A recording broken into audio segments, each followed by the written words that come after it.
அனைவருக்கும் வணக்கம். மே 11, 2026 pre open market report. நான் செபி ரிஜிஸ்டர் அட்வைசர் கிடையாது. இது பயிற்சிக்கான காணொளி. எந்த ஒரு பரிந்துரையும் நான் வழங்குவது இல்லை. டிஸ்க்ளைமர் படிச்சிங்க. வாங்க வீடியோக்கு போகலாம்.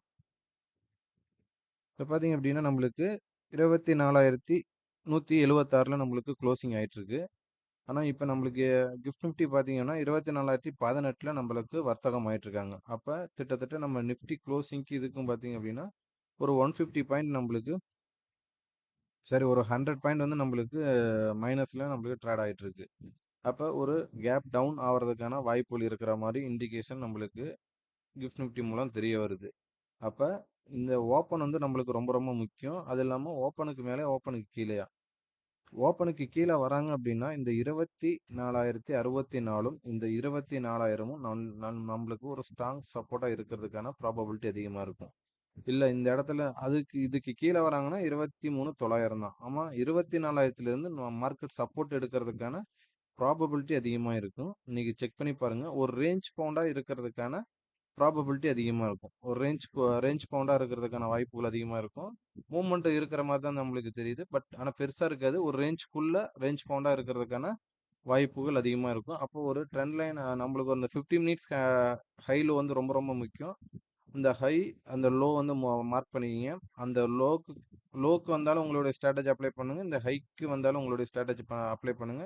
இந்த ரேஞ்சுக்குள்ள இருக்கிறதுக்கான ப்ராபபிலிட்டி அதிகமாக இருக்கிற மாதிரி தெரியுது. வாட்ச் பண்ணி பாருங்க. நெக்ஸ்ட் பார்த்தீங்க அப்படின்னா நம்மளுடைய சப்போர்ட் ரெசிஸ்டன்ஸ் வந்து நோட் பண்ணிக்கிங்க. இந்த இடத்துக்குலாம் வரப்போ உங்களுடைய ஸ்ட்ராட்டஜி அப்ளை பண்ணி பாருங்க. நல்ல ஒரு ரிசல்ட் கிடைக்கும். அப்போ நம்ம என்ன சொல்றோம், 24,000 மார்க்கெட் வர்றதுக்கான வாய்ப்புகள் இருக்கிறப்ப, இந்த 24,000 மார்க்கெட் வரப்ப இதோட கால் அண்ட் புட்டை வந்து நீங்கள் வாட்ச் பண்ணணும். 24,000 காலோட ஹைக்கு 24,000 காலோட லோக்கு கீழே தான் 24,000 புட்டு இருக்கிறாங்க. 2 பேர் மீட் பண்றாங்க. ஒரு 150ல மீட் பண்றாங்க அப்படின்னா 150க்கு மேல கால் இருக்குது.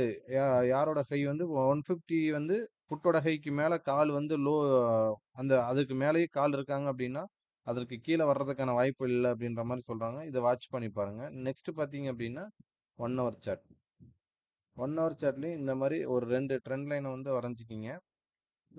இது ப்ரைஸ் ஆக்ஷன் படி அடுத்த சப்போர்ட் இப்போ மார்க்கெட் கீழே தான் வரப்போகுது அப்படின்னு நம்மளுக்கு இண்டிகேஷன் பண்ணிட்டு இருக்கு.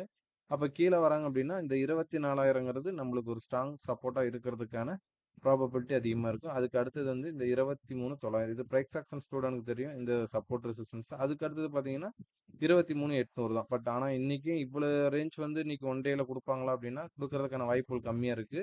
But 24,000ங்கிறது confirm. 24,000க்கு கீழே போகுமான்னு தெரியாது. பட் 24,000லேருந்து ஒரு ரேஞ்ச் பவுண்டாக இருக்கிறதுக்கான ப்ராபபிலிட்டி அதிகமாக இருக்கும். இந்த ட்ரெண்ட் லைனுக்கு எபோ மேலே க்ளோசிங் வச்சாங்க அப்படின்னா ஒரு அப் ட்ரெண்டுக்கான வழி வகுக்கும். இல்லை அப்படின்னா இந்த ட்ரெண்ட் லைனுக்கு பிலோ இந்த ட்ரெண்ட் லைன்லேயே இதுலேயே நம்மளுக்கு ரெசிஸ்டன்ஸாக இருந்து கீழே வராங்க அப்படின்னா ஒரு டவுன் ட்ரெண்டுக்கான வழிவகுக்கும். பட் ஆனால் 24,000ங்கிறது ஒரு ஸ்ட்ராங் சப்போர்ட்டாக இருக்கிறதுக்கான ப்ராபபிலிட்டி அதிகமாக இருக்குது. அதை வாட்ச் பண்ணி பாருங்கள். இந்த 24,000 வரப்போ உங்களோட ஸ்ட்ராட்டஜி அப்ளை பண்ணுங்கள். நல்ல ஒரு ரிசல்ட்டு கிடைக்கும். நன்றி, வணக்கம்.